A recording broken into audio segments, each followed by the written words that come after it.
go. Okay, so hopefully you can all see my screen. So here is the material, the link to the material, if the Zoom menu will disappear. Go away, there we go.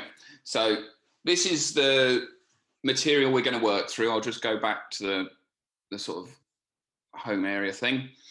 Hopefully you've all had a chance to at least look at the setup, because you will need to obviously have access to Python, and we're not on campus, so that's made a little bit harder. Generally, we're going to be working through what's called Jupyter. So this is a sort of web-based Python thing that a web-based Python framework that not only mixes allows you to put Python in and run Python, but it also allows you to intersperse your Python with text to explain what you're doing. So you get a whole kind of, it works a bit like a lab book. And I'm going to be using that today. You are more than happy. I'm more than happy for you to use whatever Python version you wish. If you've got, if you want to use IPython, which comes installed on Macs, for example, or things like that, or if you have another particular way of running Python, then please do use that. But I'm going to do all my examples using Jupyter. If you don't know, if this is your first time with Python, then I would very much recommend installing Anaconda, which is linked to from here. This is a distribution of various sort of data science related things. So you get Python installed correctly, you get R, you get the Jupyter as well, and you get a various development environments as well, which can be very useful too. So hopefully you've all gone through that and you have this available. If not, please start installing that now. You've got a good half an hour before we get onto real sort of significant stuff. So let me just, all right, yeah. The other thing to mention is that this is the first time I've taught this in over a year, thanks to lockdown. I know I remember know how to use Python, but I may miss out specifics or get a bit confused about the specifics of how this material is taught. So forgive me for that when probably when that happens. Right, but if there are no questions, if everyone's happy, then we can get going. Mark, sorry. Yes. Very quickly, is Spider not okay to use? No, Spider's absolutely fine. Spider's absolutely fine. So I find it more intuitive because you have the editor and the output. Yeah. So okay. So there are various options. There's certainly through Anaconda, but you can download it separately as well. There's Spider. Visual Studio Code is good. PyCharm you'd have to download separately, but that's also good. And these are for those who aren't aware, these are termed development environments, IDEs. So you get to edit your Python and run it in a separate window kind of thing, and it's all very good. That is absolutely fine. Python as a thing, as a language, will work with whatever you're using. So if you would prefer to use Spider or whatever, then please do. Right. There we go. Have I got that to do that? I've got a horizontal. There we go. It's gone vertical again. That's better. Right. Okay. So if there are no other questions, well, we've got some things happening in chat. I'm going to assume, seeing as Matt hasn't. I haven't been told about them, then I will go with. We just included a link to download Anaconda. Ah, right. Okay. Yeah. And it's just to say that if you've got a UOB Windows laptop, you can use the Software Center. Otherwise, just click the link to download it directly if you're on your personal device. Right. Thanks, Mike.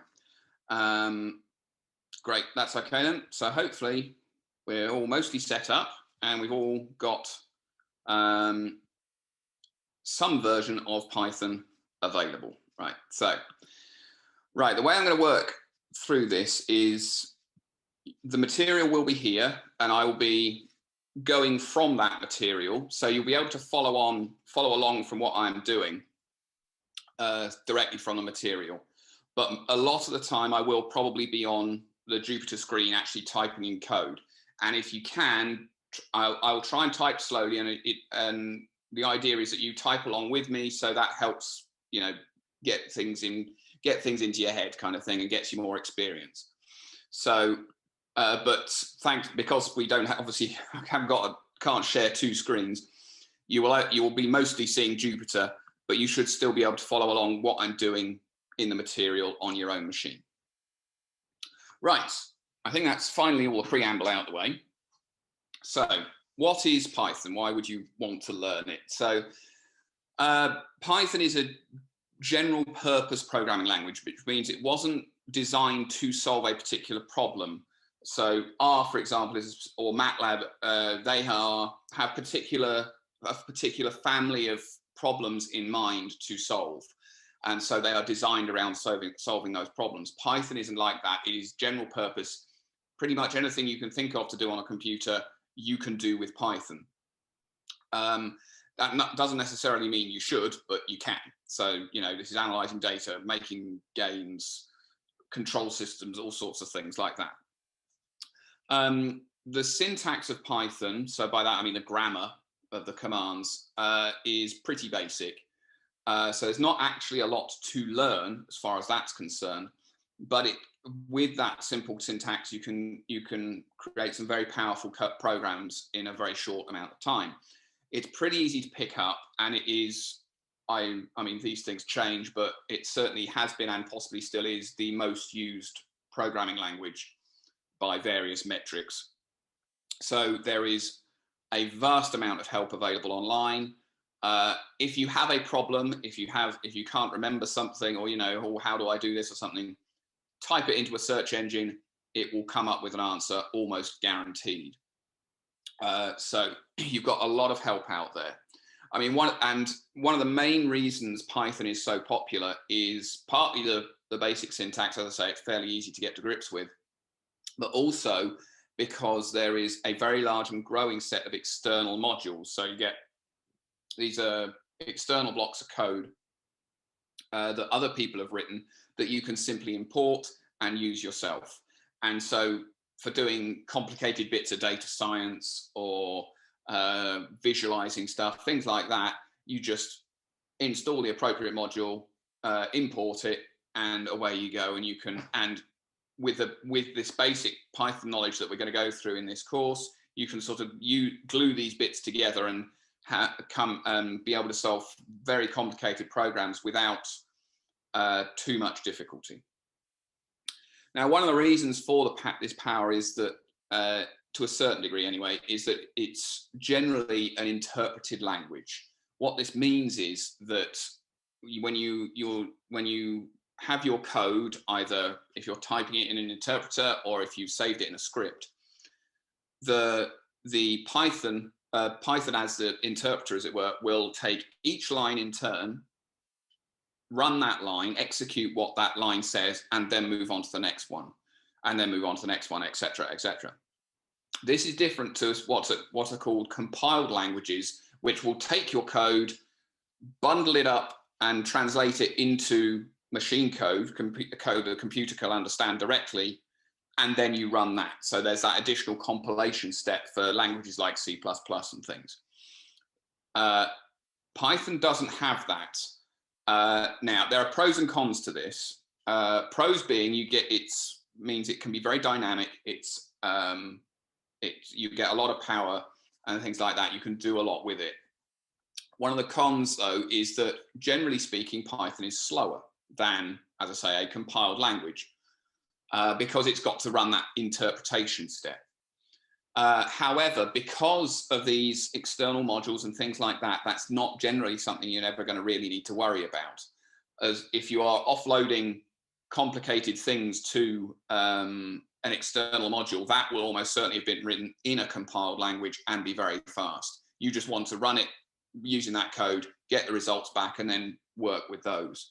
So for example, you know, the more extreme end, you can, a lot of machine learning algorithms, things like that, those are done through Python, or at least controlled through Python. The actual underlying machine learning algorithms are done in a compiled language, but you can control it and drive it using Python, and you get all the power, but without having to learn the complicated compiled language.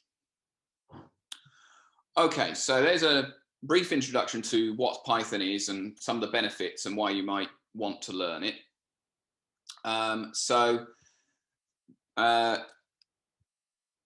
Hopefully you have, as I say, you've got Python up and running. So we're actually going to start by doing a basic thing with Python, which most people, whenever you start with a new programming language or something like that, the first thing almost everyone does is just print hello world, just get it to output some string. So that's what we're going to do.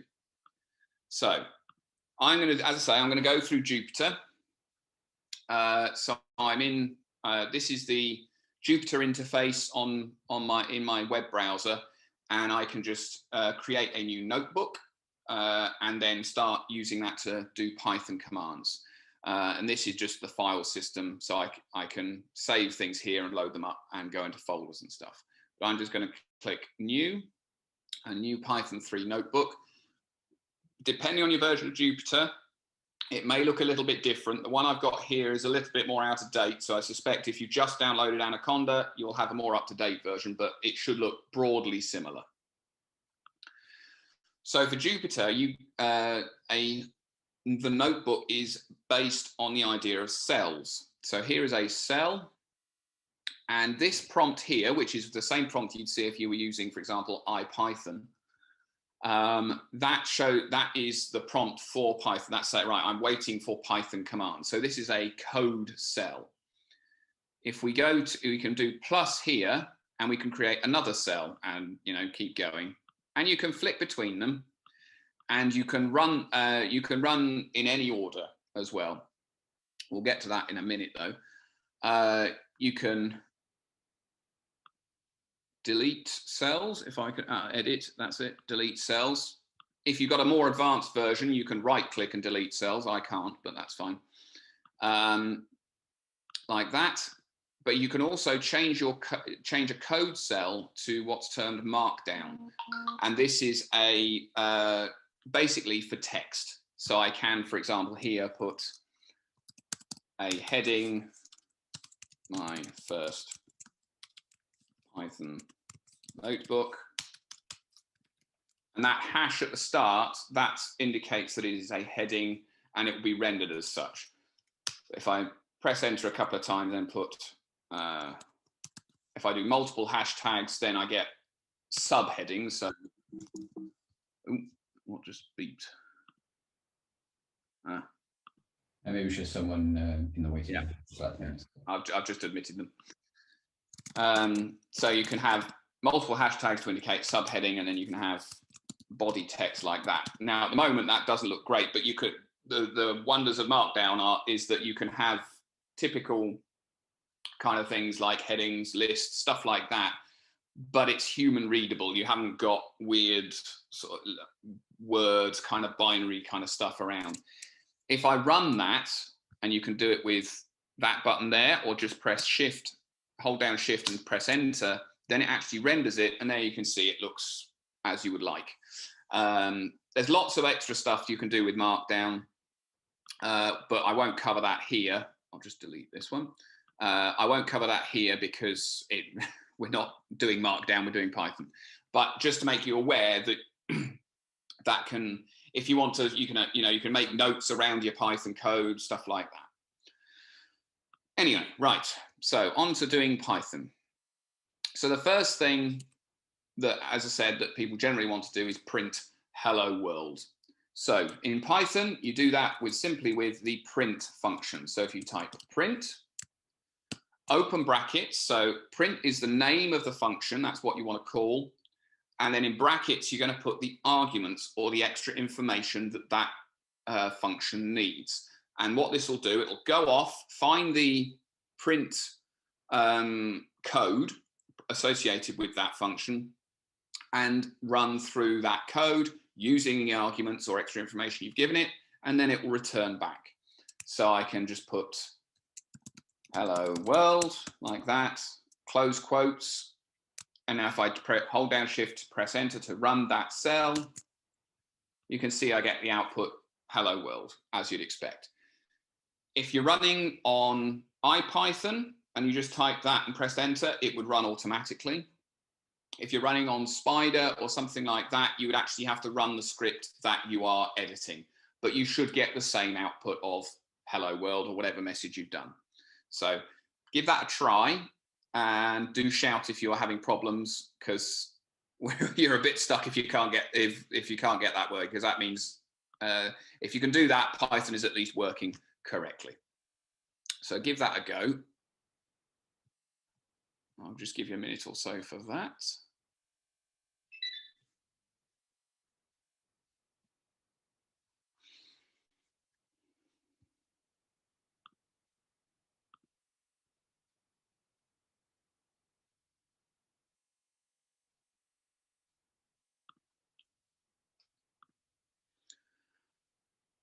Right, haven't heard any problems as yet, so I'm guessing someone's having problems downloading Anaconda, but hopefully that will get sorted.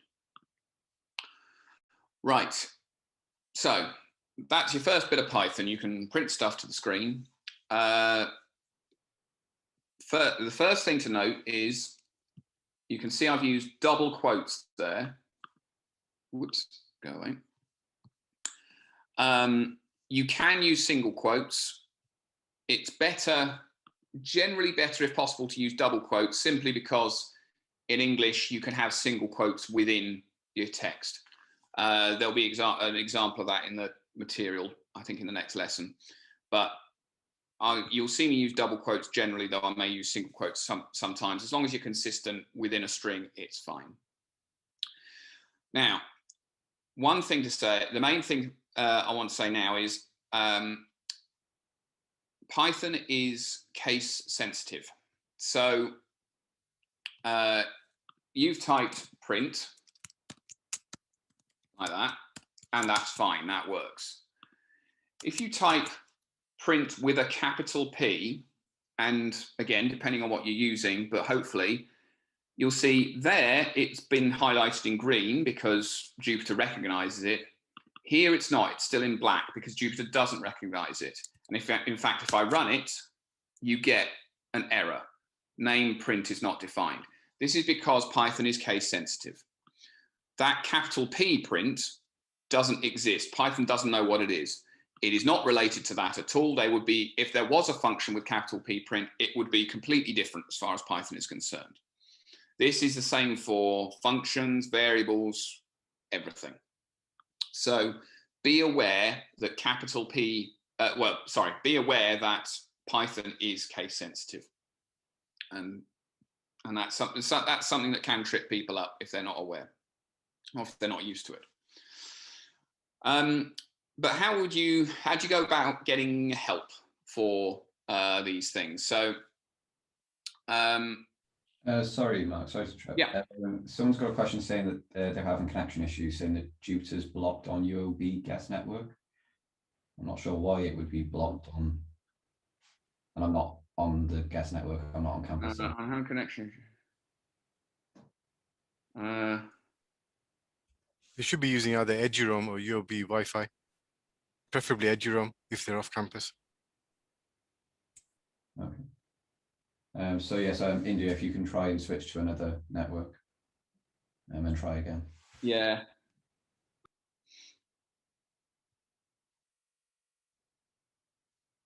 Great. Thanks, Aslam, as well. Right. So, how do you go about getting help for these Python commands? Well, the first, to be honest, the main way I would get help is just do a search for it. As I said before, if you search for the search for anything in Python on the internet, you will undoubtedly find all the information you need. But there is actually a sort of help available within Python. So if I do using the help function, so I type help, open brackets, because it's a function call, and then what I want to find help on. So if I do print, so I want to find out help on that. If I run it, you can see I get printed out what print is. So it says what it is, prints the value to a stream or to sys stood out by default, etc., etc. So that's a good way of quickly finding out what you need to about a function and things like that. And generally, if you're using external functions and things and they've been written correctly, they will have this kind of help available. Now, what you can also do, actually, I'll keep that up there. There is also a very helpful function. So to save on typing, if you do PRI and then just press tab, oh, there you go, may take a little bit of time, it will actually, what's termed auto-complete your print statement. Because there is nothing else that you could mean, after you've typed PRI, the only thing you could mean after that is print. If you press tab to autocomplete, it will fill that out for you. And that can save a bit on typing. And this doesn't just work for print or, functions like that. Anything that Python at this point is aware of, any variables you created, stuff like that, use that tab complete and it will autofill what you've done. Sorry, autofill what it thinks you mean. Now, of course, if you do PR, then PR could mean various things. So in this case, we've got print, property, precision, prun. Now, so that brought that up, and you can now decide, you can click on which one you want to actually select, like that. Okay.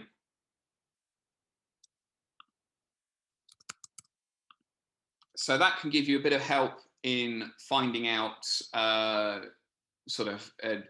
it can give you a bit of help on typing, but it can also give you a bit of help on just finding out the names of things and stuff like that.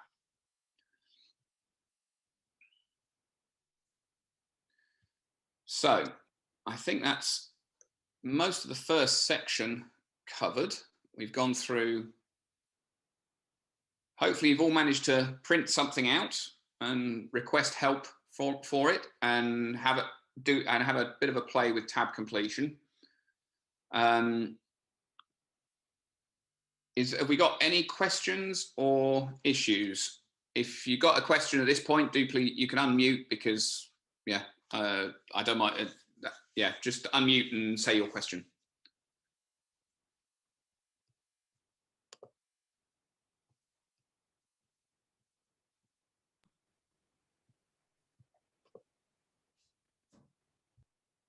Okay. Looks like we're all okay.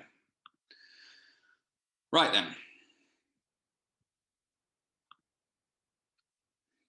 So, moving on, we're going to look at types, objects, values, and variables.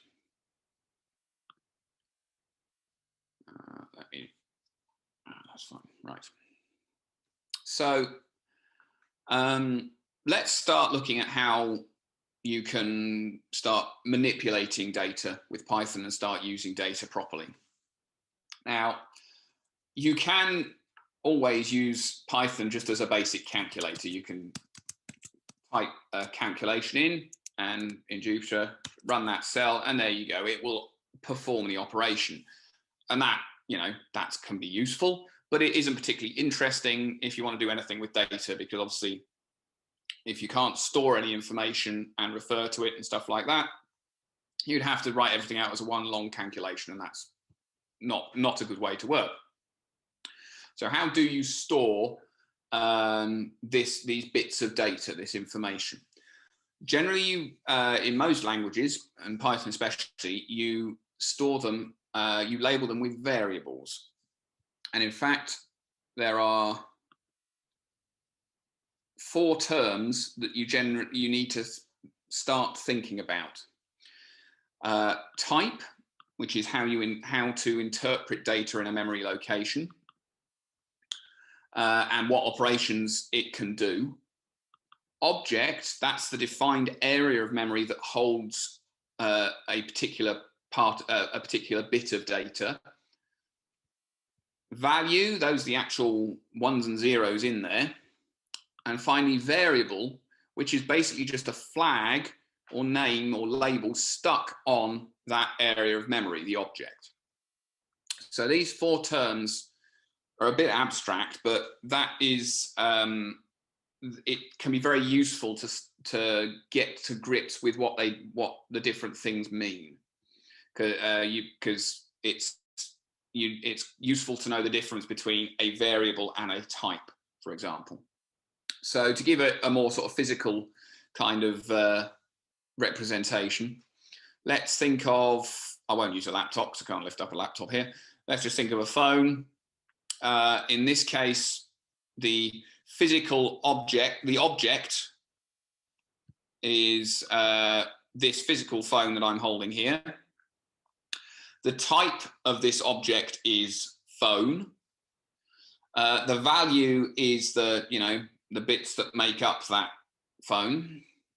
And finally, the variable would be equivalent to like a label stuck on that saying Mark's phone. So that's the kind of way you can think about how these things work in Python.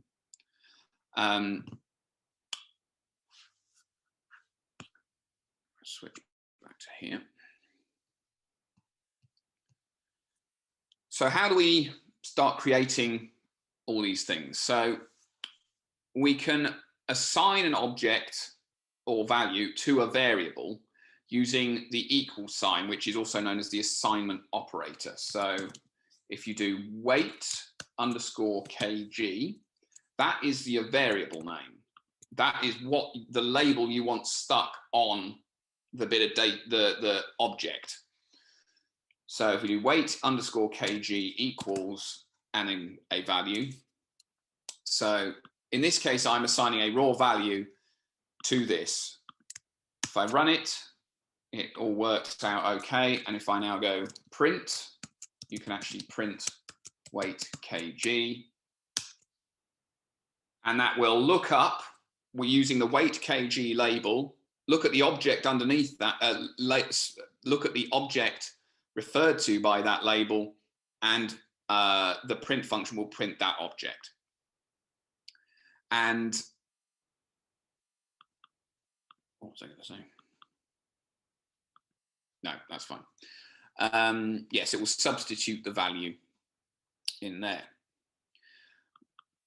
Your variable names, they can include letters, digits, and underscores, but they can't start with a digit.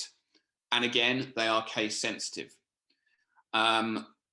I would suggest you get into the habit of writing variable names that are meaningful.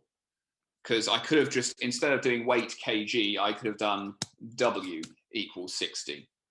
But if I come back, 2 months later and see W everywhere, well, is that weight? Is that weight in pounds? Is that weight in, or is that width or anything?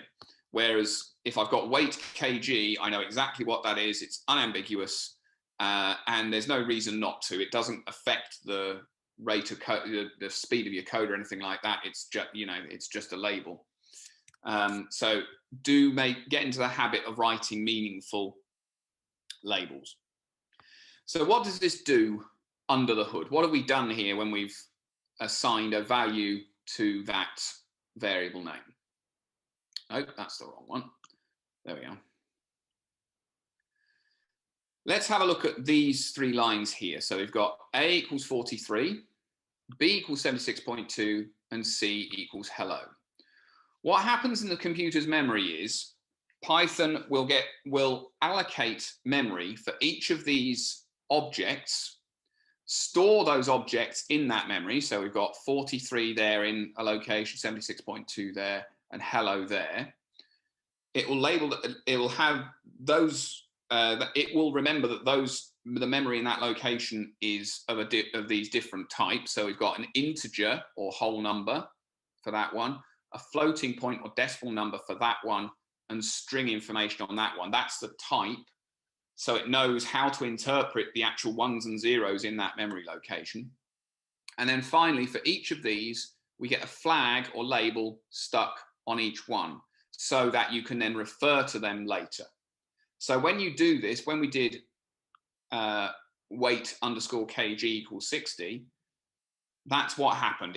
Python allocated the memory in the computer, wrote the value there, and then attached the label weight kg to it.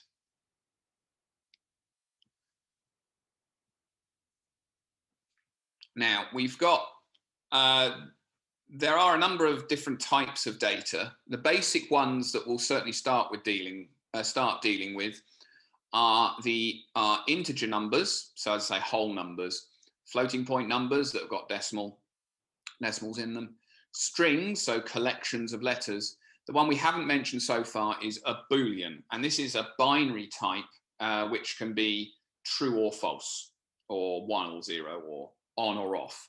The values that it can have in Python are true or false and do note the capital T and the capital F. So for example, if I create a Boolean, I'll just name it my bool. I can assign it true, and that's fine.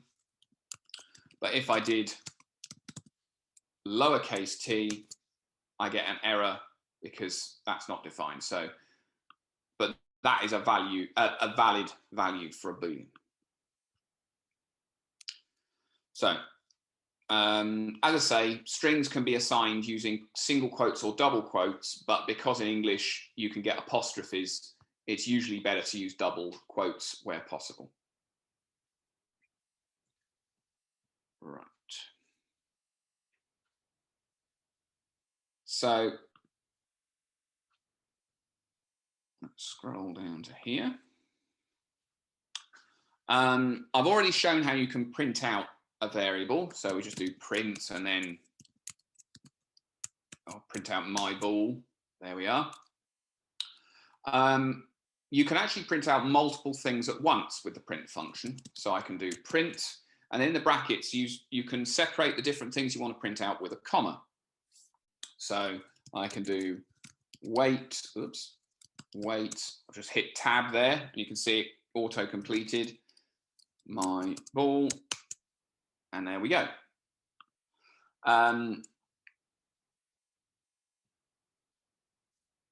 You can change your variables. So weight kg is currently 60. You can just reassign it to whatever you want. So I can actually put 65.0. And now if I rerun this cell, just by going back up to it and running it again, you can see it's changed to 65.0. So not only has that changed the value, that's also changed the type. The previous value, the previous object has been destroyed because it's not referred to again anywhere else. So this new one has been allocated.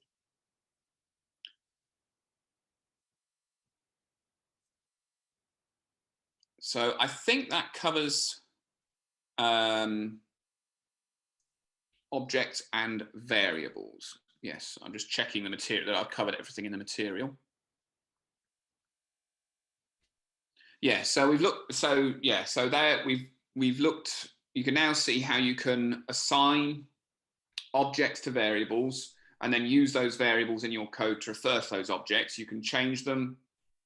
At the moment, you've just looked at reassigning them, but we'll look at how you can actually alter them in the next section. You can now print out different variables, and you've seen the different types of basic types that you can get in Python, or at least some of them. So you can now have a look at the following exercises. There are 3 here. I would think you've probably got that should give you about 10 minutes on that. What's the time? Yeah, it's not too bad. That should be fine. So have about 10 or 15 minutes and work through these exercises. And do please put in chat or shout out if there are any problems or if there's anything you don't understand or anything like that. But yes, otherwise give that a go. And yes, we'll say, well, I'll start again at 10:25 with the next section. Okay.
Mark, we're still having connection issues with accessing Jupyter. It says it's behind a firewall and won't load. Which version of Jupyter is this? Is Jupyter being run off their own machine? I believe so. Yes. Ah. It was working fine at home yesterday, so I assume it might be the network issue. I'm now on EduRoam. I've tried UOB, but it still says behind a firewall. You shouldn't need, if it's running on your machine, you shouldn't need any internet. It shouldn't be going through any firewall. Certainly if it was working previously. Is it worth trying another ID? Let me another ID. ID development. Oh, IDE. Sorry, yes. Well, no, tell you what, India. Do you want to? If we join a breakout room, I can have a look. And let me just stop sharing. Oh yes, that's there we go. Right. I don't know what the recording is going to do now. Let's pause the record. Zoom recording. There we go.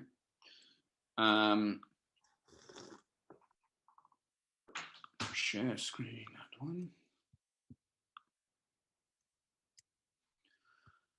So in Jupyter and in IPython as well, what it does, it prints out the last thing, the return value of the last thing that you did. So if I do do weight kg and then my ball, it will sort of print that out, but it will only do the last one. If I just did weight kg, you get that. What you need to do is actually print. So if I do print weight kg and then print my ball, I get both printed out. So by default, the both IPython and Jupyter will output whatever the last line returned. And so that's why you're only seeing one thing there. So if you just put all of that in print, then that would work, or do them in each individual cell, that would also work. Okay. Good stuff. Right. Any other questions for what we've covered so far?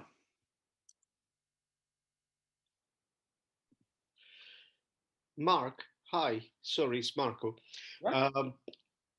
It seems to me that I used to program in Gauss and now I program in MATLAB and as well as R, which is not very different. At the beginning, you said that. What I wanted to ask is Python is not a matrix object oriented. Right. So that is what you meant. yeah. It's So like Python doesn't understand the matrices by default. No, it doesn't. Okay. However, as you'll see tomorrow, there are external modules, specifically NumPy, SciPy, Pandas, that if you import those modules, then it will. And in fact, specifically if you import Pandas, then the interface becomes, well, not the interface, but it will understand matrices in a very similar way to R. Okay. So that's what at the beginning. That's why I was saying that by you sort of ground level Python. Yeah, the general Python there's not a lot there, so it doesn't actually take a lot to learn. But you can use those small building blocks to build up all sorts of stuff, and that's what is available when if you import it. I'm pretty sure there would be a way to program Python even in its simplest way, such that it recognizes a matrix. There must be a way to format. So there are collections which we will get onto very soon. But there are not. It depends how closely you want it to understand matrices.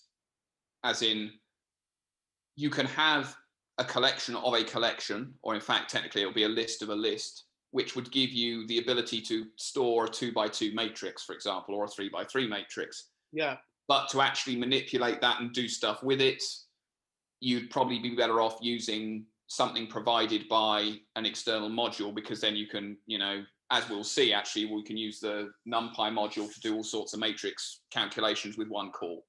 I mean, to my knowledge, Python can also control MATLAB and R for that matter. I don't know that specifically, but I wouldn't be surprised. Well, I'm pretty sure it does, in the sense that I know people who actually do that.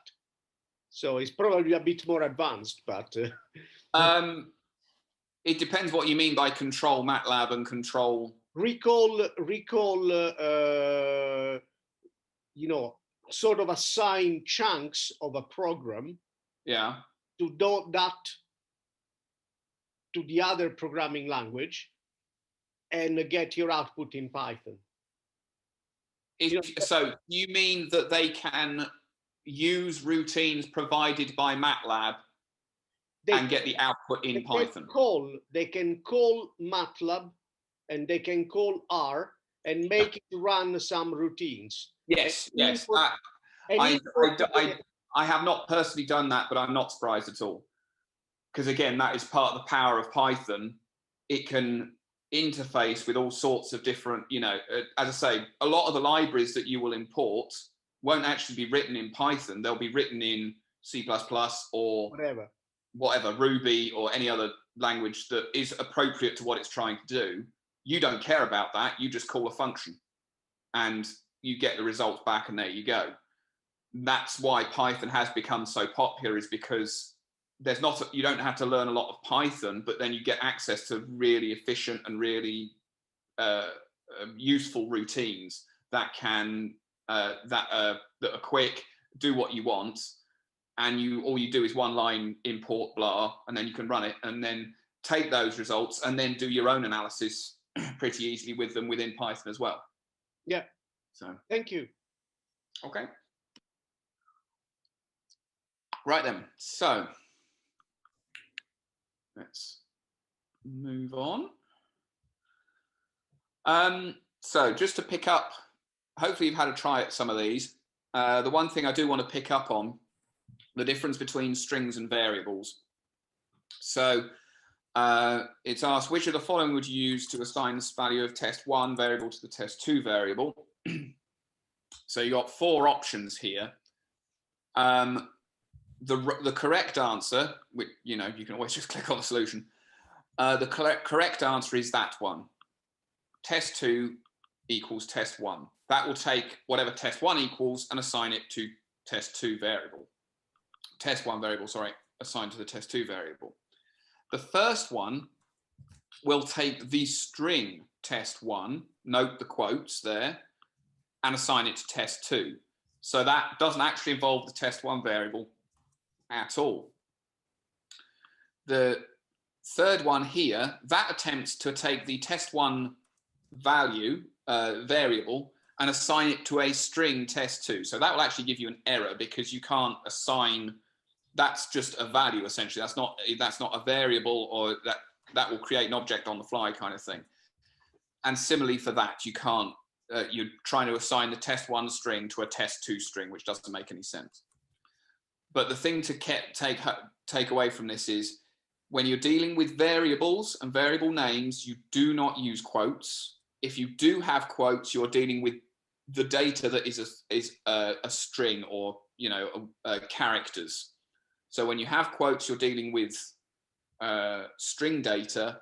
When you don't have quotes, that's when you're dealing with a variable or a flag on an object.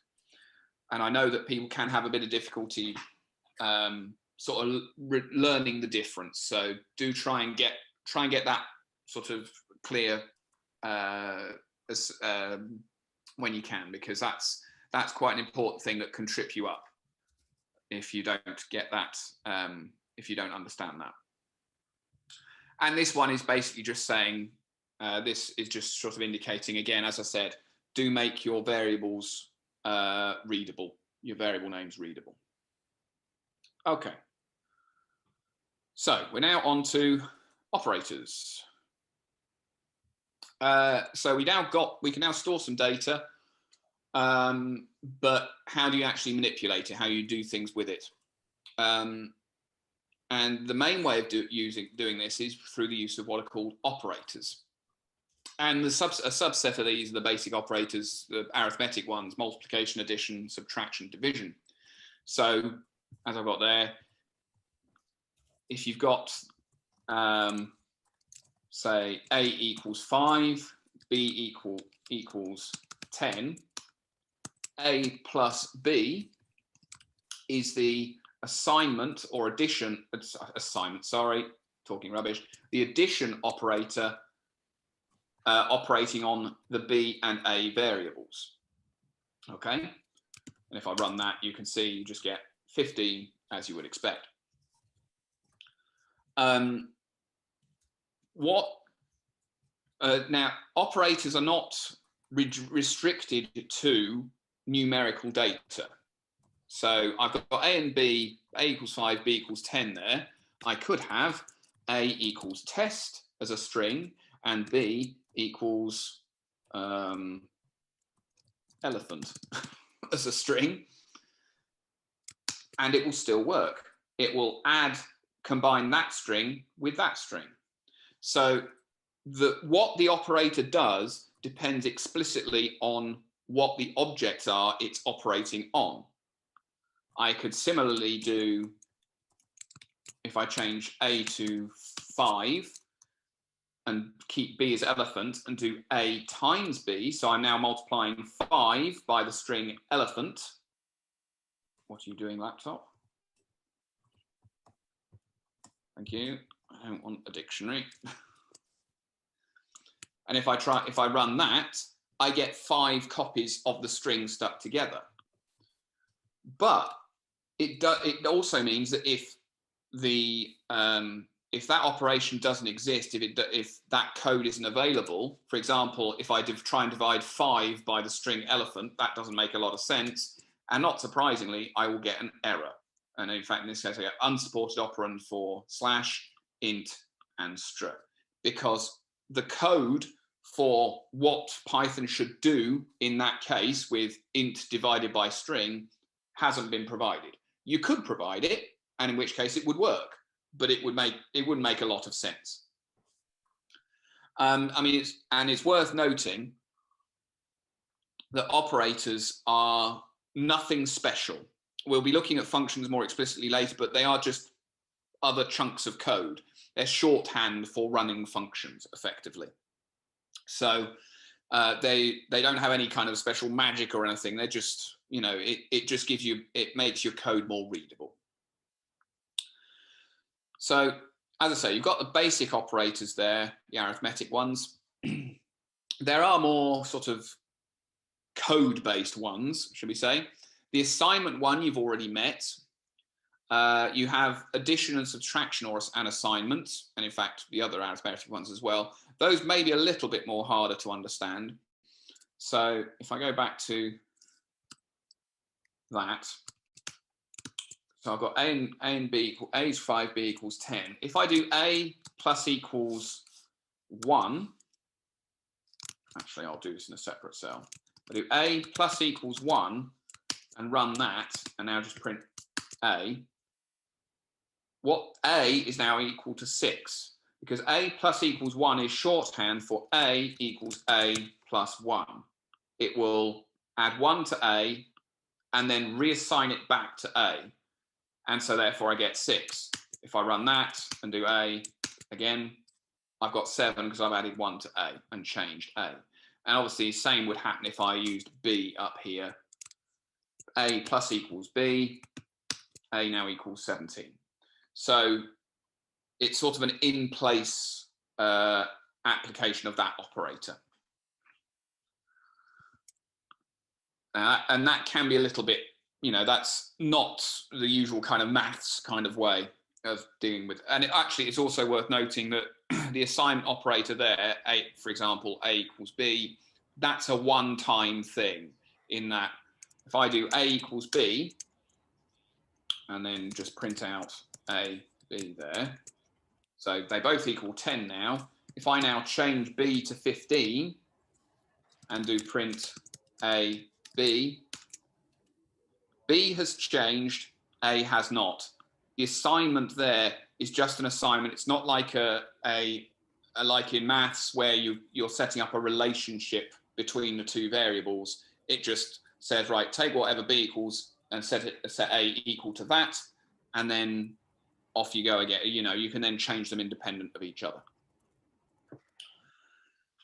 Some other operators, you've got the exponent there, which can occasionally be useful. Modulus, now that can be more useful actually. So the modulus is effectively gives you the remainder after a division. Floor division gives you that will divide but then discard the remainder, like that. The one that you're going to use an awful lot though is the array operator. This is square brackets. And this is where you can, this is how you access elements within a collection. So the only collection we've met so far is the string collection. So if I create a string, so just do maestra equals, actually no, I'll do a longer one, testing string, like that. So I'm just creating a string and assigning it a variable. And now I can access the characters within that string using the square brackets. So I do maestra and then just do the square brackets. And let's access the 5th index. And that is n, like that. Now, you may be thinking, well, hold on, that's actually the 6th letter, but I wanted the 5th one. Big thing here. All collections in Python are 0 indexed.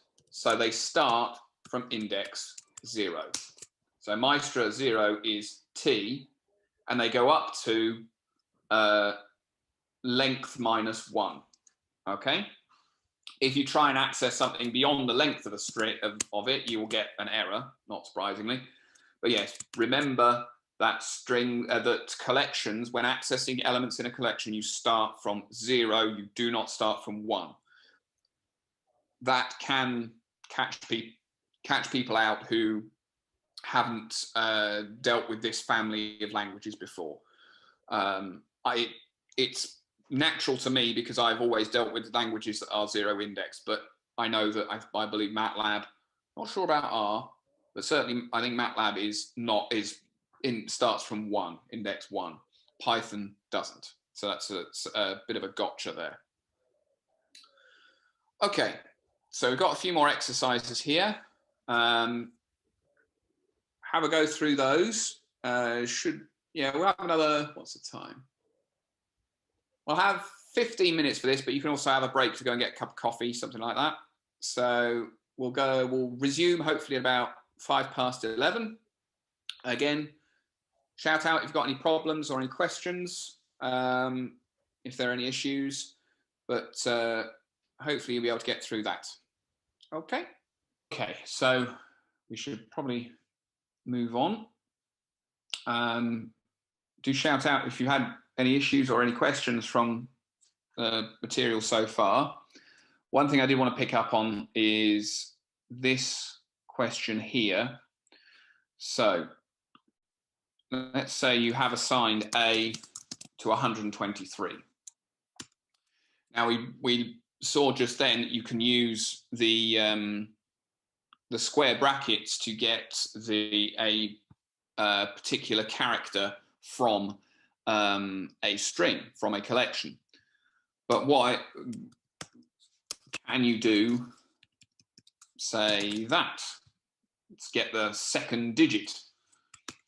If you run it, you'll find out that actually you can't, because it says int object is not subscriptable.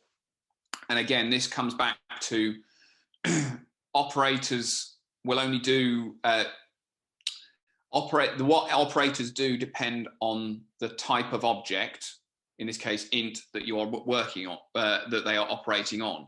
So because this is an int, using the array operator there, it doesn't know what you mean by that. There is no code associated with doing that, so it just gives you an error. Again, you could add the code if you wanted, but by default you have that isn't there. So you've got to be a little bit careful about which operators you use with what. Right. So next we're moving on to storing multiple values in a collection.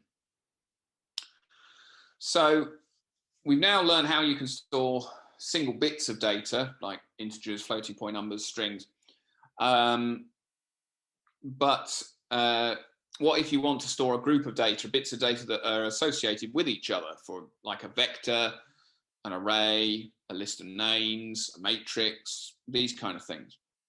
There are two classes, two built-in collection types to help with this, and they are list and dictionary. So if I go back to my notebook, to store multiple values in a list, which is the generic collection, you can give your variable name and the assignment operator, and then you give, in square brackets, you give the elements you want to store in a list. So let's do 1, 3, 5, 7. So I've got the odd numbers there, separated by commas. So there are 4 elements to this list. The list is denoted by the square brackets. This will create a new object of type list. It will store these objects within it, and it will assign the label odds to that object. So if I now run that, I now can, if I look at my variable odds, I get this list like that. And now odds is just another variable of a list type that's attached to a list type. So, you can do what you've done previously. You've got all, you don't have to worry about it, as it were. You can just send it into functions or whatever. So for example, you can just print odds and it will print it. Okay. Not surprisingly, you probably already guessed, as you saw with strings, which is another basic type of collection, kind of, you can access the elements in a list using the square bracket operator. So if I do odds 1, I get 3. Odds 3, I'll get 7. And as I said before, there's lists, collections are all 0 indexed in Python, so odds 0 gives you the first element, which is 1.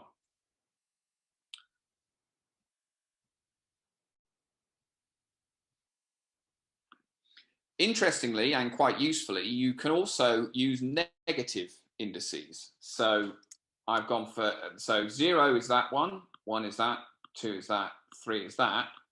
I can also do odds minus 1.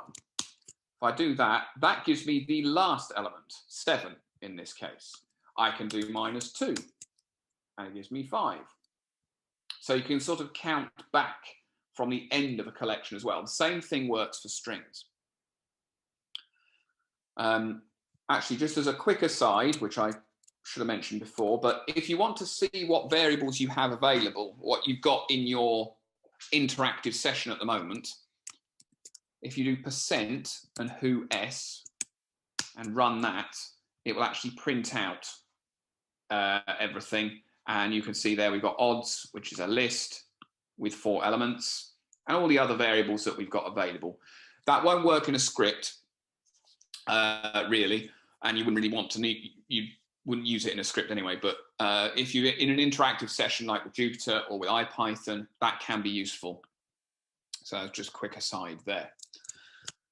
Okay, so we have our odds list. So it's collected our 4 integer variables there. We can actually change those elements. So we can do odds. Let's change element 1 to be 78.9. Run that. And now if I look at odds, you can see we got 1 and then 78.9, 5 and 7. Now, interestingly, you cannot do the same thing with strings. So if I have a look at Maestro, that's that. If I try and do the same thing with a string, so let's change the 4th letter to be V, I will get an error. Object does not support item assignment. This is because strings, integers, booleans, floating point numbers, all of those basic types are what are called immutable. You cannot change them. When you reassign or add one, or if you reassign an integer or add one to an integer, you're not actually technically changing the object. It is destroying the old object and creating a new one with that value. You can't change those types of objects. So I cannot actually do that. And that's why I get an error. A list and a dictionary and most other types are what are called mutable. They can be changed. So I can change an element from that list. I can add elements to a list. I can remove elements from a list. You know, I can change the list. It is mutable. Now, you don't. You have to. That, you know, that's probably seems a bit, you know, abstract at the moment. Why do you care? You will. There are reasons to care about this, which we'll find out when we talk about functions. Possibly today. I'm not sure. I can't remember how things will go. But you have to be, keep that in mind, that strings and numbers, they are immutable, whereas lists and dictionaries are mutable. Actually, I will go through what the main reason you have to care. I will go through this now, actually, is if I was to do odds 2 equals odds 2 equals what odds did. Great. Now if I do odds 2, let's change it so that is a string in. Why not? Because you can do that. Lists can hold whatever. Now if I look at odds 2, you can see I've changed that element. But interestingly, if I go back to odds, that has also been changed. It is now no longer equal to that, because when I did this assignment here, it didn't do a copy of the list. It did a reference to the list, which is just basically saying you've got your object in memory with odds stuck on it. You've now got a second label with odds 2 stuck on the same object. You are editing the same object. With numbers, that doesn't happen. With strings, that doesn't happen. But with lists and dictionaries, it does. You get a reference by default on assignment rather than a copy. If you did want a copy, you could do use the list function like that. And now, if I look at odds 2 and change first element to 80. Oh, no, I've changed odds. But anyway, that same thing will happen. Odds has been changed. Odds 2 has not, because I did a copy. I forced it to do a copy of the list. So that's something to be aware of. And with functions, that becomes more of an issue. Okay. Right. As you've just seen there, you can have lists can contain any object type and multiple object types. So you can actually have lists of lists and lists of lists of lists of lists. So let us create a new list. My list equals 0, 1, 2, 3, 4. But now let's take my list element 2 and change that to another list of 5, 6, 7, 8. If I run that, and now if I have a look at my list, you can see we've got the start of the first list with 0, 1, then this element is now another list itself. And then you've got the last 2 elements there. You can access that just, we need to access this element here. So that's 0, 1, 2. Whoops, that's not what I wanted to do. Let's run that. Let's run that. That's not, oh dear, what is it doing here?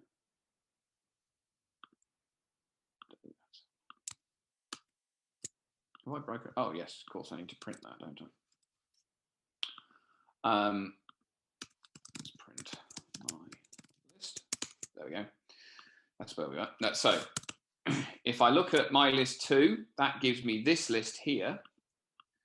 But I can then just, because I know that is now a list, I can just put square brackets here to access elements within that list. So if I do 2 and 2, I get 7, which is the second element of that inner list. Okay? So with you can go within lists of lists of lists by using multiple square brackets after one another. Right, so that's a brief introduction to lists. Has anyone got any questions about lists, how they're, and things like that? We're going to move on to adding elements and things like that, but any issues with currently what I've gone through so far?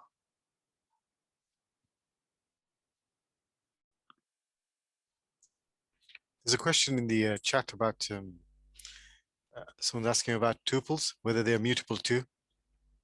Right, so we're not going to cover tuples, but the short answer is tuples are immutable. They're like an immutable list. And there are sometimes reasons why you would want them. Generally speaking, you don't have to worry about them. So a tuple, for those who aren't aware, you would assign with brackets. So I would do my tuple equals 0, 5, 10, 11, like that. And that behaves very much like a list. You can access it. Whoops, what have I done there?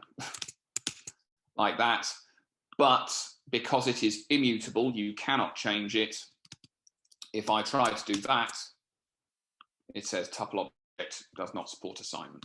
So there are very occasionally reasons why you would need to use that, but it's not, you generally don't have to worry about it.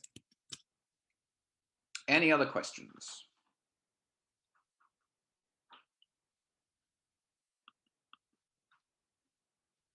No? Okay. Right, so. Well, I have a question. Yes, yes. Sorry. I just try to do my list 3 equals my list and print it. But then I got today 3 points. I mean, I can share my screen. Yeah, if you share that would be, that would almost be a recursive problem, I think. If you're trying to assign an element of a list with the list itself, I'm not surprised that would it may not like that. But oh, sorry, if I stop sharing, yes, you can share, and I can just share. Yeah.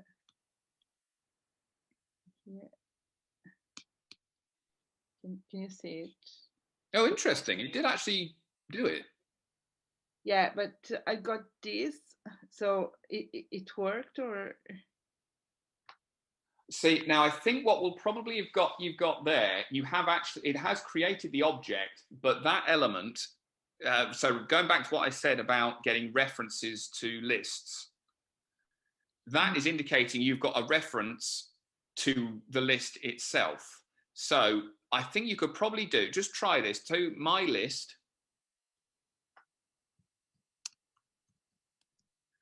In square brackets 3. So that's accessing that reference there. And then in square brackets after that, do 0. I feel this will probably work. Yes. So that's actually accessing that 0 in your list there. Ah, okay, yeah. So it has created it, but it's probably you're going to get into trouble with it, because you could get it's referring to itself, and you're going to get a recursion there, and it's going to probably get into infinite loops and stuff. So you've got to be.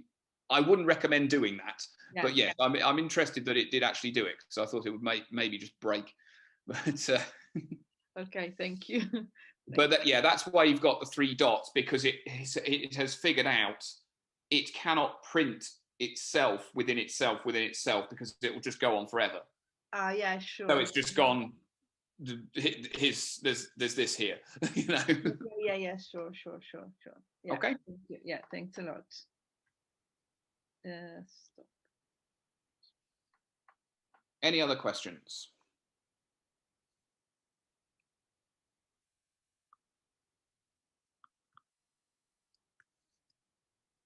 Doesn't sound like it. Okay, so we'll move on to looking at how we can do a few more interesting things with lists.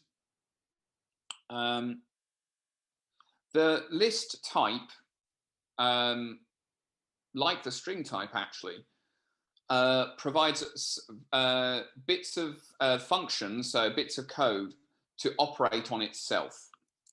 If you you access this using the dot operator. So hopefully you've all got a list created.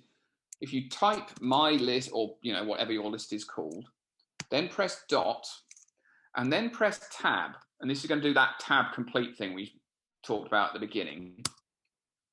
You see, it should pop up a list of all the things you can do, all the functions, the additional code that is provided by the object type. So a list, you can append things, you can clear it, copy it, all of this kind of stuff, reverse it, sort it. So if you want to append something, you could do list.append, and then in brackets put the element you want to append. So let's append a Boolean. We'll append true. If I run that and now have a look at my list, you can see we've appended true on the end. And you can also See what else we can do here. We can extend, and that function will take a list itself and add it to this list. So let's extend with another list. Whoops, no, don't know what I'm doing. Another list where, let's do characters this time. Just A, B, and C. No, these are all strings, just single characters of, but they're all considered strings, and they're in a list because I've got the square brackets there. Again, if I run that, you can see we haven't added another list on the end. We have added, it extended the list with those elements, okay? If I'd have done append, in fact, let's just do that, mylist.append that. Now if I look, now I've actually got an extra list added to my list. I've got another list of lists, as it were. So that's how you can add elements. If you want to delete an element, a good way is using the del keyword and then giving the element you want to delete. So if I do del my list, let's delete the element 1. So that is the object you're wanting to delete. I run that, and now I look at my list again. I'll just rerun this cell. You can see the 1 has gone. If I got rid of the first element, that's now gone. The 0 has gone. So that's how you can remove lists. Again, this is showing the list can be changed. And there are other useful things. For example, you can sort a list, you can reverse the elements in a list using the function. So when you've got these kind of types, and we will look at more complicated types tomorrow, and you think, oh, well, I want to do a certain operation, or, you know, I want to sort them or something like that. It's always good to have a look and see what operations, what functions the type provides itself, because there's a good chance they will, if it's a common thing, for example, sorting a list, that's something people quite often want to do. You don't have to do your own sorting algorithm or anything like that. You just call the sort function. And when we're dealing with, when we look tomorrow at matrices in NumPy and things like that, there's a lot of functions that will do a lot of the basic things that you'd want to do with them. In fact, let's just, if I do, just to give you an example, there's my list. If I now reverse, so call the reverse function, so dot reverse. This doesn't need any arguments, doesn't need any extra information, so I just use open and close brackets. If I run that and now have a look at my list, you can see each of the elements has been reversed. So it now ends with 5, 6, 7, 8 and begins with A, B, C. One thing to note though, if you do try and sort a list, you will need to make sure that the elements within it can be sorted. So if I try and sort that list now, I get an error because it's trying, I mean, how do you sort a list object with a string object with a Boolean object? What's greater than the other? And but if I do my list 2 equals 10 for 890, now if I do my list 2 dot sort, all of those elements are compatible with being sorted, so I don't get an error. And if I look at my list 2, you can see it sorted it in ascending order. If I wanted to sort it but descending order, I can do the sort and then immediately do reverse, and that will reverse it.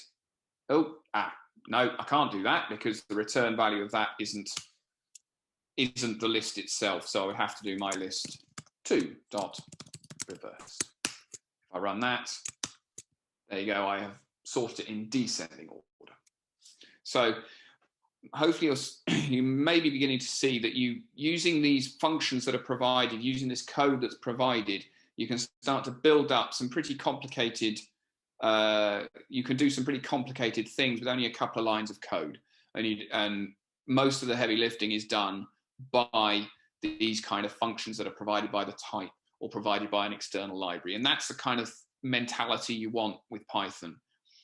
If you're having to write a big chunk of code to do something, then maybe sort of back off and think, oh, actually, maybe this code has been done by something else, or maybe I can actually take chunks of it and have that done by functions of the type and then combine those together. So always keep thinking about offloading the code to other places. I will say this several times. The less code you write, the less bugs you'll have. So if you can, instead of writing your own sorting algorithm that could have all sorts of bugs in it, if you can just write mylist.sort, that's going to be a lot easier to maintain and a lot easier to understand. Right. Okay. Last thing we're going to look at for lists is slicing. So let's do actually, I'll just add it to this. I'll just change this. So 1, 2, 3, 4, 5, 6, 7, 8, 9. And I will delete those cells because I don't want them. Right, so I've now got my list 2, which is just the numbers going up to 9. We've already seen that you can use the square brackets to access an individual element, like that.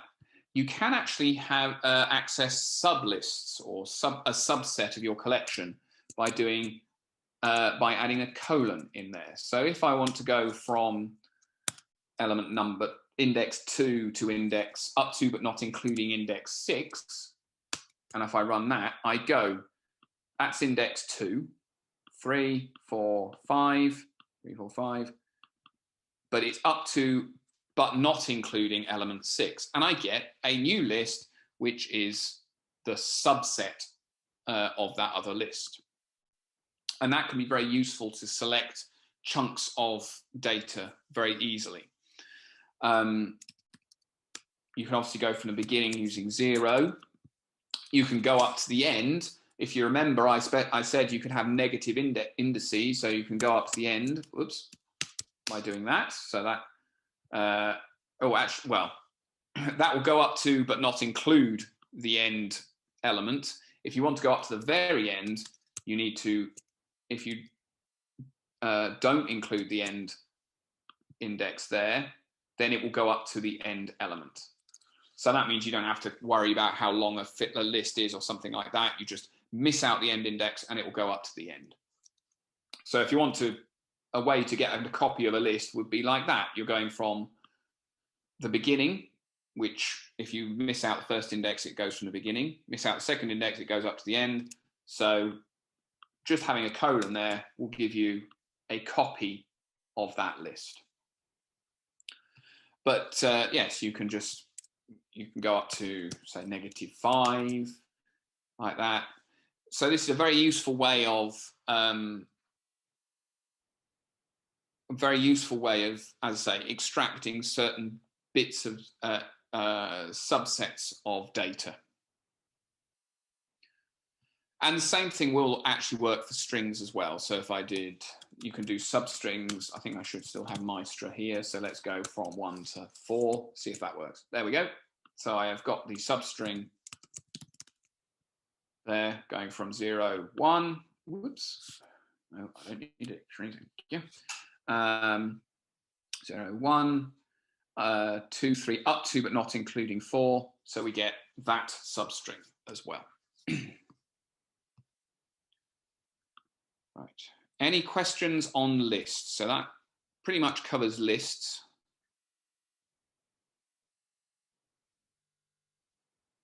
No? Okay. So very quickly, I'm just going to briefly mention dictionaries. We're not going to really use them very much, but it's worth knowing that they exist. So dictionaries are used for storing associative data. So you've got an example here. Instead of in a list, you store things sequentially, and you access them with an index, to get a numbered element. A dictionary, you go from, you instead of using a numbered element to get to a value, you use a key. So for example, here we're using first name, and if you looked up first name, you would get Fred. Surname, if you use that, you would get Peterson. Age, you would get 25. So this is how you can store data that's associated with keys. I kind of think of it like an address book, like where you've got first name and then a value, surname, value, postcode, value, things like that. You can easily just add elements to a dictionary by specifying an element that isn't there already and then assigning to it. So here we've got our info dict, which has got a first name element, a surname element, and an age element. If I say info dict country and set that equal to UK, we get a new what's called key value pair added of country being UK. Okay. And like I say, that I'm not going to deal anymore with dictionaries, but I want to make sure you're aware that they exist because they can be very useful. It's just we're not really going to cover them very much in this material. Okay, so a little bit behind, but we're not too bad. So if you can start looking at the exercises here on lists. So we've got some practice for slicing and overloading. We'll have about 10 minutes on those. And again, just ask me questions, unmute and call out if there's any problems or anything you don't understand or isn't clear. But do please just have a play. Getting used to slicing can be a bit tricky, but it is very useful to know how it works. So I would really have a good, create some lists, start, putting in some slicing and getting sublists and things like that. Try and get the hang of how they work. Okay, so we'll start again in probably just gone 10 to, and hopefully that will give us enough time to cover everything else. Okay.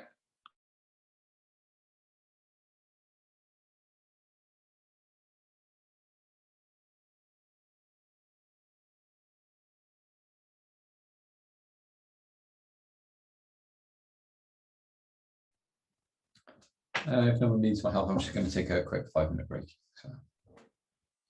Thanks, Mike.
So Chris has just asked, in the slicing from the end exercise, how would I return parts for each of the sublists?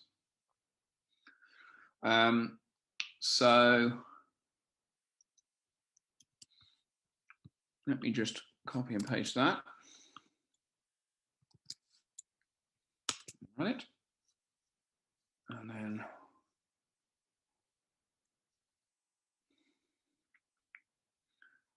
asked 4 characters of a string.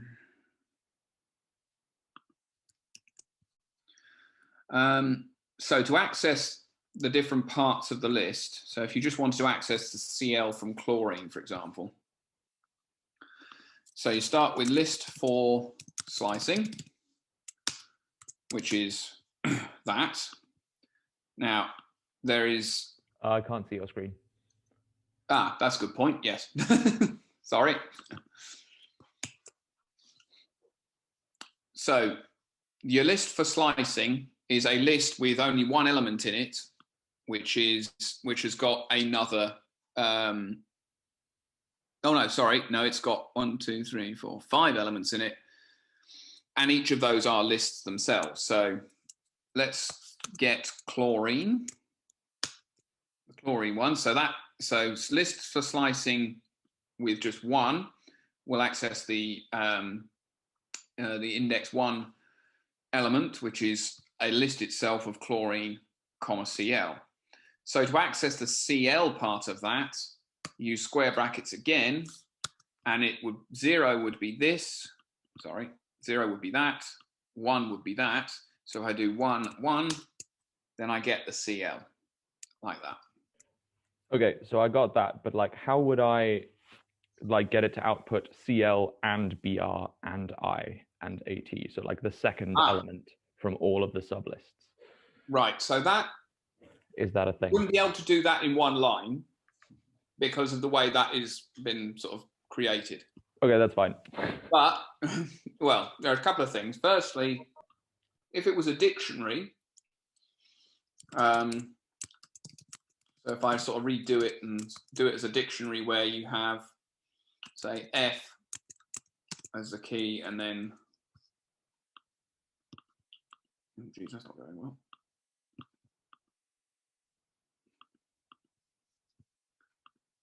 F as the key and then fluorine as the value, or Cl as the key and just type it, fluorine as a value. So if you've got a dictionary instead, then you can actually use the .keys method, and that will return essentially a list of the keys in your dictionary. Similarly, values would return the values of the dictionary. But because you've got a list, you can't, a list of lists, essentially, you can't do that. So what you need to do is do it using a loop, which we're going to come on to. But effectively, you'd have to loop over each element and grab the part you want and create a new list from that and then print it out. But as I say, we'll should hopefully come on to that, not the next section, but the section after. Okay, thank you. I don't know what I'm doing here. Right, so we should probably move on.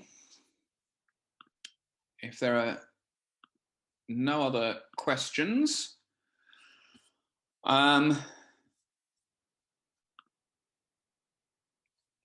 so the next section is on writing Python scripts, which I won't actually go on to because I'll just mention in passing, because we're using Jupyter. It sort of gives you it'll be easy enough to write conditionals and loops anyway.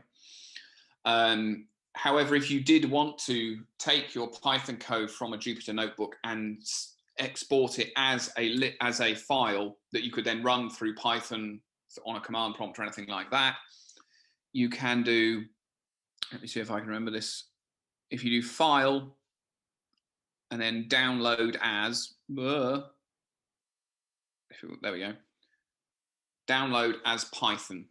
and that will take all the Python in your notebook, extract it, and put it in a Python file that you can then run using IPython or any of the other numerous ways you can edit Python.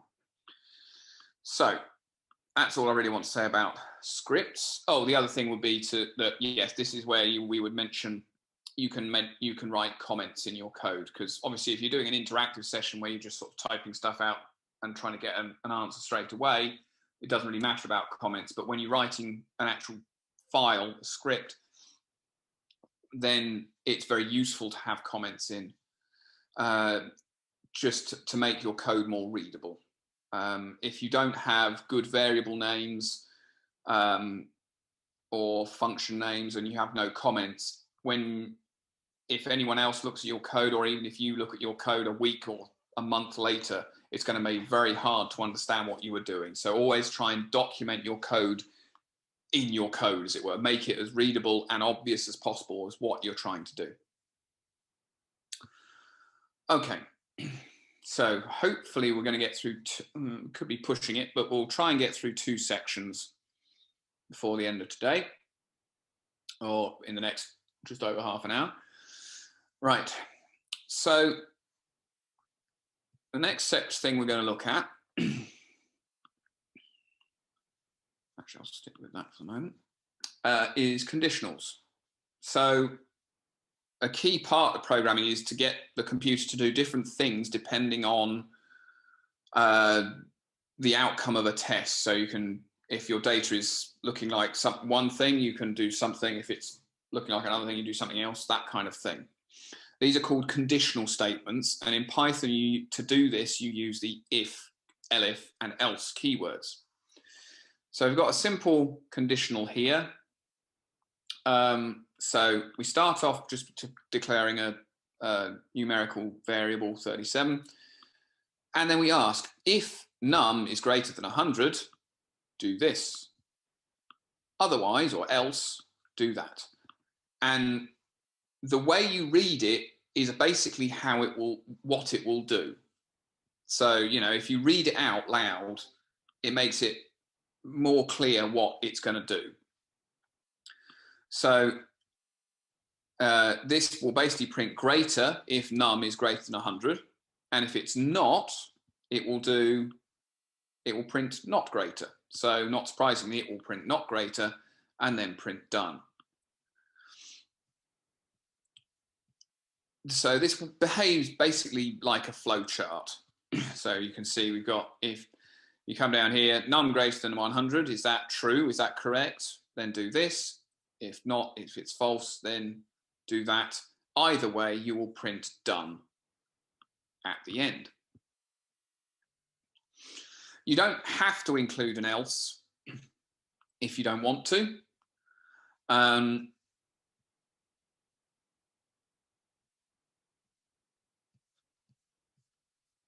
Yes, so you don't have to include an else, but obviously you can if you need to. And you can also chain sort of if statements together. So if I go into my Jupyter notebook, we'll give you some examples of this, and you can hopefully code along as well. So let's just sort of redo that kind of thing. So we'll do num equals, let's start with 50. And then you do if num is greater than, let's start greater than 0. And then you put a colon. Now, the way Python sort of delineates blocks of code, sort of decides which lines of code belong together in a block, is through indentation. So I've got if num is greater than 0, so that's asking the question, is num greater than 0? Then I've got a colon.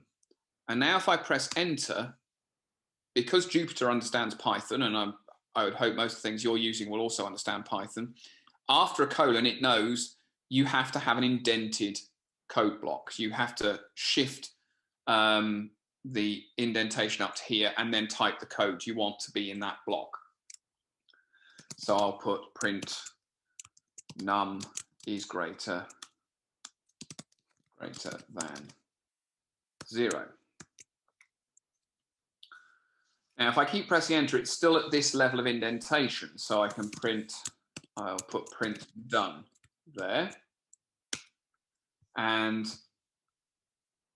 now if I run that, we set num is equal to 50. If num is greater than 0, print that and print that.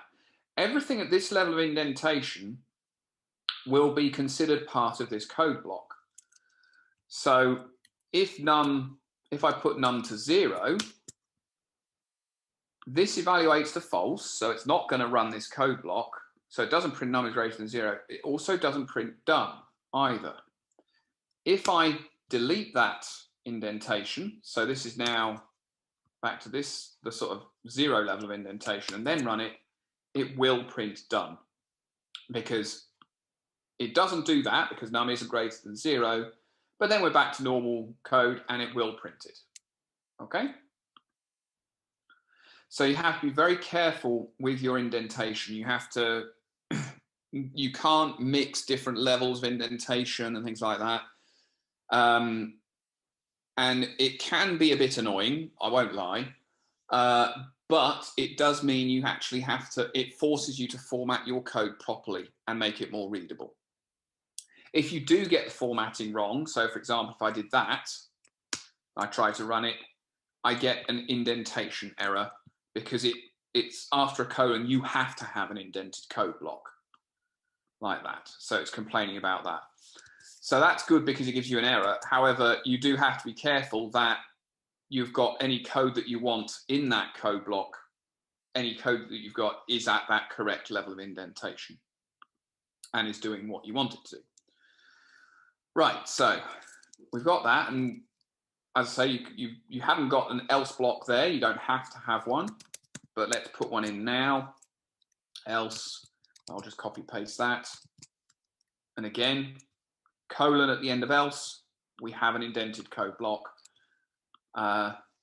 Num is not greater than 0. If I run that, it will now print that because that is evaluating to false. If I make it greater than 0, it will evaluate to true, and this gets run like that. As I say, to chain statements together, if I want to say, well, if num is greater than 0, do that. I can do if num is greater than 50. Again, we add the colon, and now put num greater than 50. Okay. Now, if I run that, I'm still just getting num is greater than 0 because that is evaluating to true. It's running that, and then it's jumping down to here. Actually, if I put that to 100, that would make more sense. It will not run that if this is greater than 0. And in fact, the way I've got that set up here, it will never run that because if num is greater than 50, it's also greater than 0. But if I swap these round, now if I run it, we have num greater than 50, num is 100, that's correct. If I do 40 there, it checks this, is num greater than 50? It isn't, so it doesn't print that. But then it does another check, is num greater than 0? It is, so it prints that, num is greater than 0. But if I put that to -5, then we just put num is not greater than 0. Okay, so this is how you can control what code your program runs depending on the outcome of certain tests.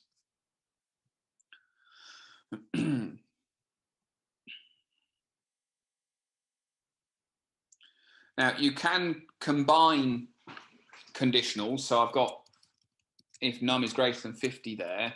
Actually, let's just remove that. And num is smaller than 100. So we're using and that will be true if this and this is true.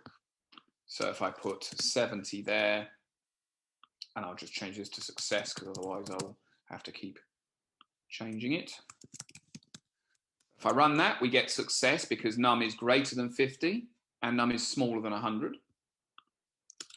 But if I put it to 120, num is greater than 50, but it is not smaller than 100.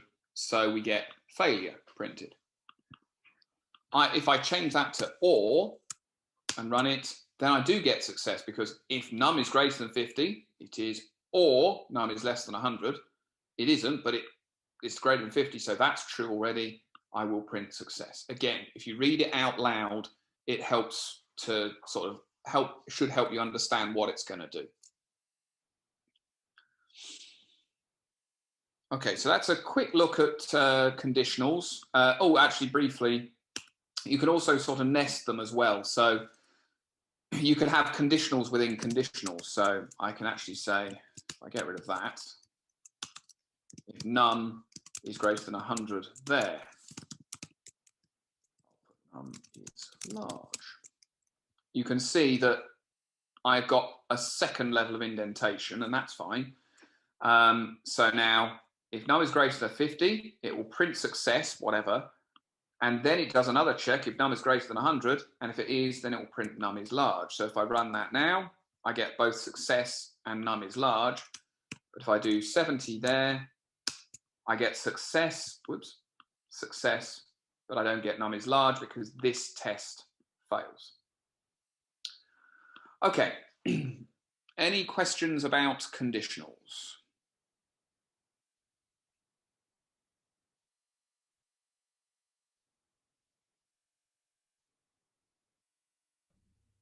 Can you just show the code, the last num is large code again? There we are. Hmm. So again, if we just sort of take each line and read it out. So we said num is 70. If num is greater than 50, Yeah. it will be. So that evaluates to true. So then we're going to run this code block and we print success. Can then you? Sorry, yeah. Can you try if you set num to 120 just to check, because for me. So it passes that, and it also passes that.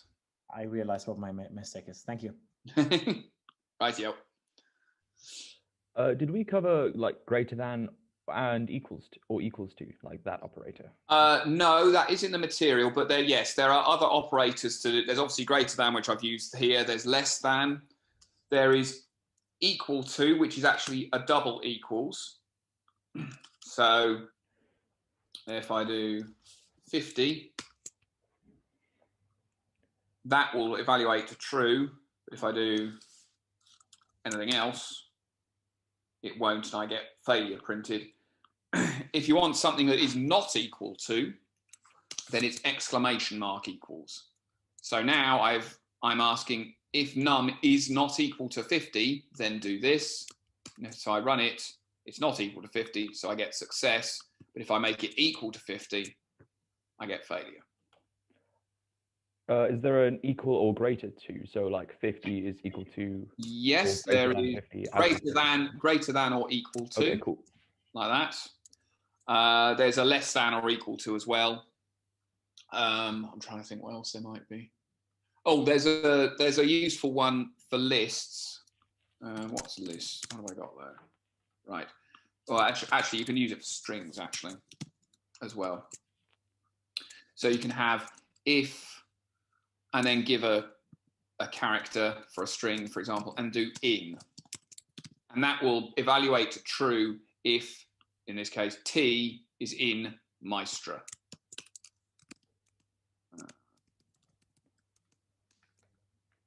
I get that, but if I put Z there, then it's not.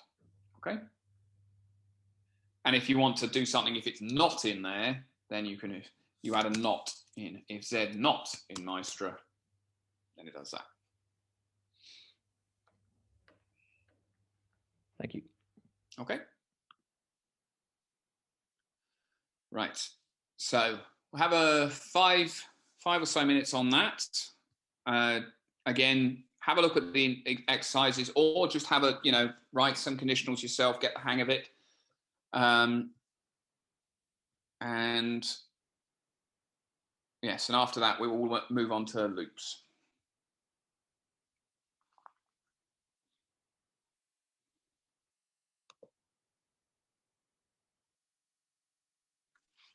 I would say actually, if you do one to look at, it maybe not try and complete, but at least have a look at the solutions for. Is this close enough one? That's a good one to look at.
Okay, so hopefully you've had a chance to write a few conditionals and give them a go. I will go have anyone got any questions or problems with that so far?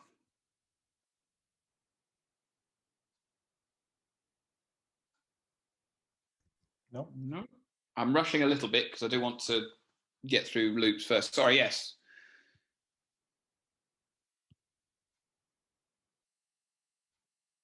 Nope. Nope. Right. Okay. Yes, I want to get through loops before we finish. I don't want to go much beyond 12:30 if I can avoid it.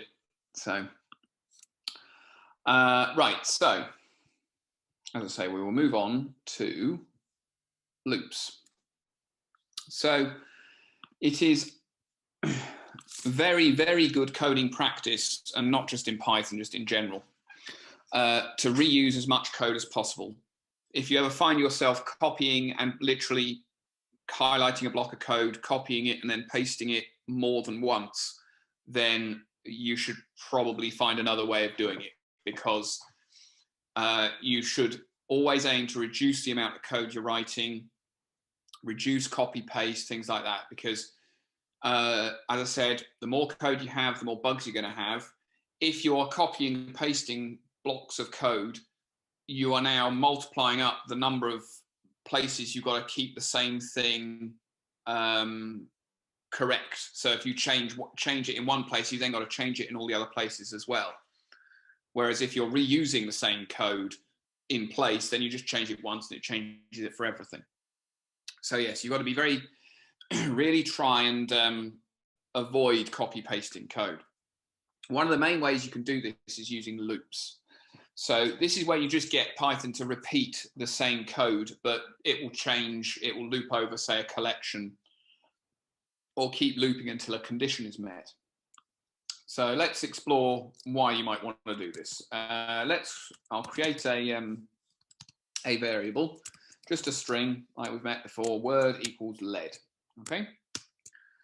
So the typical question is, how would you go about printing each character in that word? So L-E-A-D. Well, an answer could be you just print word 0, and then literally just I'll highlight it, copy and paste, go back here and do 0, 1, 2, 3. If I run that, that has done what I wanted it to do. I have got L-E-A-D printed out. But there are problems with that. Firstly, it doesn't scale. If you've got a string that's 200 letters long, you now have to print, you have to have 200 lines of code to print each character out. And it's also fragile. If I just leave it like that and change the word, so let's change it to tin, and now run it, I actually get an error, because when we get to this line here, I'm trying to access a letter that isn't there. And if I change it to something that's longer than that, at least I don't get an error, but I'm only printing out the first 4 letters of the word. So again, not great. So how do you go about this? Well, in Python, if you want to loop over each element in a collection, each character in a string, element in a list, each key in a dictionary, you use the for loop. So if you try and follow along, you do for, and then I'll do my char, that's just any variable name again, in, and then the collection or string or whatever you want to loop over. So I'm going to loop over word. And then you end with a colon, and again, we've got another code block here, so we're indented, and anything that's at that level of indentation will be run for each character in Word, okay? All I want to do at the moment, though, is just print it. So I will print my char. So I'm printing that variable, okay? If I run that, then it prints out each letter. And if I now change that, it will adjust appropriately. Oxygen. You can see. So So what this is doing, again, read it out loud and it does what you expect. For my char in Word, for each character in that string, it will do this code block. And obviously you can have, you can have more lines here doing whatever. I run that, there you go, you can see. It will run that code block, but for each iteration, my char will get changed to be the next element in the collection. So in this case, it starts off equaling O, then it equals X, then it equals Y, then G, then E, then N. And when it's got to the end of the collection, it continues with the rest of the code underneath it. So that's the basics of how a loop works, how you can use it to go over, to repeat an operation over all elements of a collection, or repeat some code for all elements in a collection. And as I say, that I've done that with strings. Same thing works with lists and with dictionaries as well. Now, this variable here is nothing special, and you don't even have to use it actually. So let's, for example, let's find out how many letters are in this word. So I'm now looping. I'm going to have this iteration for each letter in the word. So if I do count equals 0 up there, and then here I do count plus equals 1. So for each character in Word, I'm not going to use that variable. I don't have to. And I can just have count increase by 1 each time. And now here, if I print out count, run that, I get the number of characters in that word. Okay? So that is how you can use this sort of looping over a collection. And that can be very useful, as I say, for doing collections, for doing things per collection. I've just got to get the door. Hold on.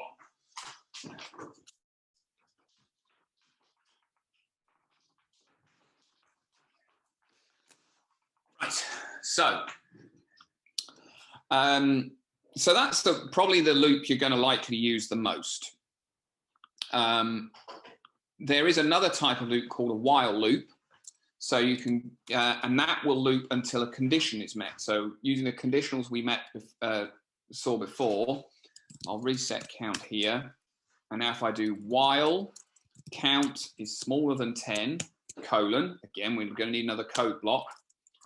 Now if I print count and now do count equals count plus 1, if I run that, you can see I will repeat this code while count is less than 10. So the first iteration goes through, prints out count, it's 0, adds 1 to it, does the check, count it's still less than 10, so it does the next iteration. And it keeps going until this evaluates to false. And at that point, it will, when this does evaluate to false, it will stop the loop and keep going. So in fact, I can, if I don't print that out, I just turn that into a comment. And now down here, I do print count. So at the end of the loop, you can see that count is now equal to 10, because at that point, it has failed that check and it exits that loop. You have to be a little bit more careful with while loops, though, because if I didn't put that in and just printed out count, for example, and ran that, I now get this printed forever. This is now in an infinite loop, and you can still see it's still running, because count will never be, this condition will never fail. So I now need to stop my curl. So you do have to be a little bit more careful with while loops, okay? But that's another use of loops, that another way you can use loops to do repeated operations. I think that probably covers everything I needed to say for loops, actually. Yes, a couple of things. You can control when a loop ends, and also if you want to skip to the next iteration by using the break and continue keywords. So if I go back to my for loop here, if I put in break there, if Python encounters the keyword break in a loop, it will automatically at that point break out. It will stop the loop and keep going. So if I run that, actually, let's just delete these down here because that's just going to get in the way. There we go. You can see count set to 0. We start our loop, we add 1 to count, then we immediately break out of the loop, so we only get 1 printed out. Okay, so it's only being added 1 to it once. Just to, if I take that break out, it'll go back to 6 for the number of letters in there. Continue, if it encounters a continue keyword, it will immediately start the next iteration. So if I print count there, now without continue or break, if I just run that, we get 0, 1, 2, 3, 4, 5, which is from that. And then finally, actually, I'll make that a bit more clear. That. So that's what's printed within the loop, 0, 1, 2, 3, 4, 5. And that's what count equals after the loop. If I put continue in there, when Python reaches that keyword, it will immediately start the next iteration. It won't stop the whole loop, it will just stop that iteration and jump to the next one. So if I run that, count is never increased because it never runs that code. It hits continue and immediately starts the next iteration, and again and again and again, until it's done all the characters in Word and then comes out. So that's, and then we have 0 there. Okay. Right. So 12:30. So I think that is as far as I can get, but as far as I wanted to get. It's covered quite a bit, certainly in the last hour and a half or so, or hour. But do try and give loops a go as well. Again, this is a sort of fairly fundamental part of programming. I mean, again, Python's syntax for it is fairly easy to understand, but understanding the concept of what a loop is doing may be a bit harder. So do spend some time working through these exercises, trying out some loops, and giving it a go. I will probably stay online for another probably 10 minutes or so if there are any questions. If not, hold on, let me stop my share. I will ask Debbie if she can start up the meeting tomorrow a bit earlier than 9:30. So do have a look through the material we've gone through today. Don't worry about going beyond unless you want to. But do review the material if you have the time. Have a play. Experience is going to be the best way to learn. So just start bashing it. You're not going to break anything unless you really try hard. So just give it a go and see how you do. As I say, I'll try and get Debbie to start the meeting from about 9 o'clock tomorrow. So I will try and join from 9. We'll start going through the material at 9:30, but if you've got questions or any issues, then please join at 9 and I will answer any issues you have. Okay, so as I say, I'll be online for another 10 or 15 minutes. So if you've got any questions now, please ask me. Otherwise, hope that was okay and you learned something, and see you all tomorrow morning. Okay. Thank you. Bye. No trouble.